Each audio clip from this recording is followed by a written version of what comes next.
Hey guys, Lucas here. Thanks for tuning back to my channel. As you can tell, I got something kind of special here for everybody.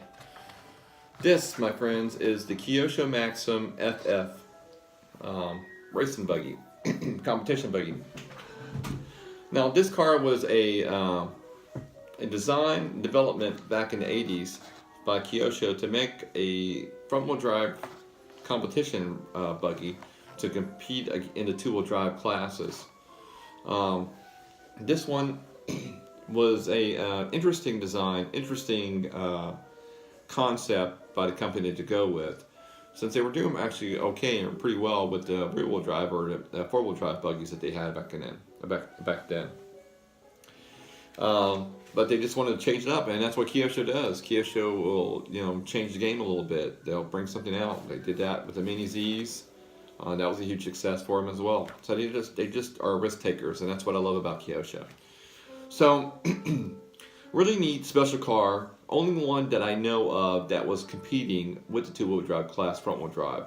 There is a Nishimo for FF, and that was pretty popular in Japan, but in the States not so much. So this was the one.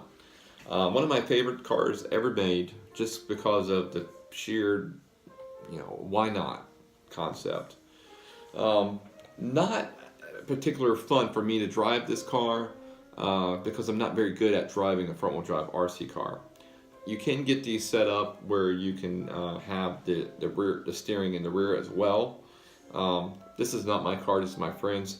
He actually raced this car back in the 90s, late 90s, and he did okay. He never won a heat or a race or anything like that, but he did place in mid.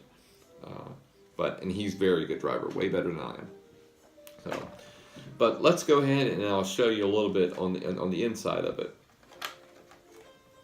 Not a very fast car. These cars did come with 240 ST Le Mans motors, I believe, which would put them in right around 23 miles an hour, 24 miles an hour.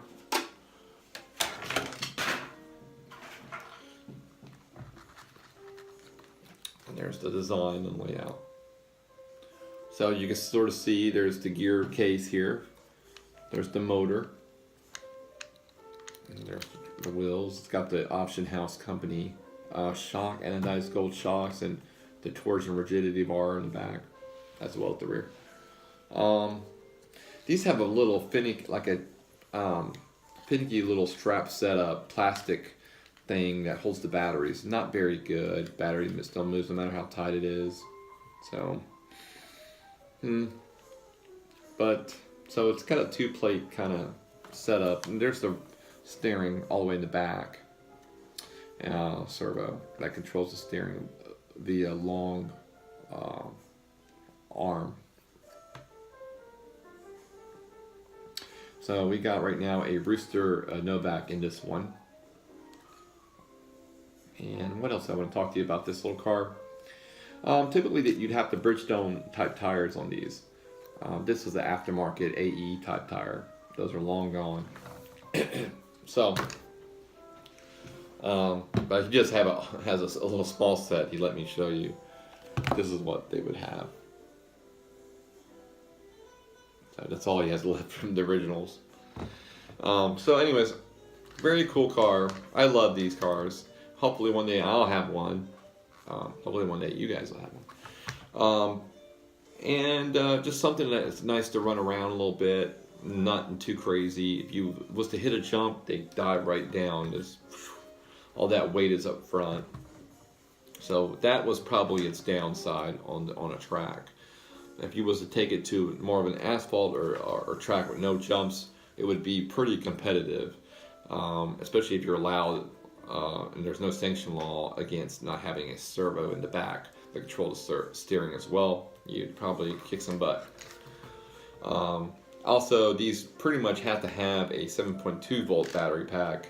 You couldn't, like you said, you couldn't really get a bigger battery pack to put in here because there's no way to really get it in with this kind of setup. There's just no room. Because see, that's another thing too, because the motor is further, it's inside. It's not on the outside. So you got so much, only so much space in the center here. So, I love the idea of it, and I you know, I pledged to KYOSHO for coming out with this car, but if I worked with them, I would probably know this probably wasn't going to be a success as far as money making. They lost money making this car. But anyhow, really cool car. I highly recommend you guys get one. If you don't see it, if you see it, get it. You know, typically the price on these cars are going to be fluctuating. I'm still waiting for one myself, but I want the right one. And they come around, but they're usually gone, like $400. But you see them every now and then for a couple $100, and they get scooped, and those need like a lot of work. So, alrighty guys, I want to appreciate you guys for watching my videos. There will be a second part of this video of me running it in the street. He won't let me take it to the track, so I can't race it at the track, and I don't blame him because I probably would destroy it. Anyways, thanks for watching. Please hit a like, love for you to subscribe. I got a whole lot of cool stuff coming up. Alrighty guys, I'll see you on the next one. I'm going to go ahead and start reading this manual on this. Bye guys.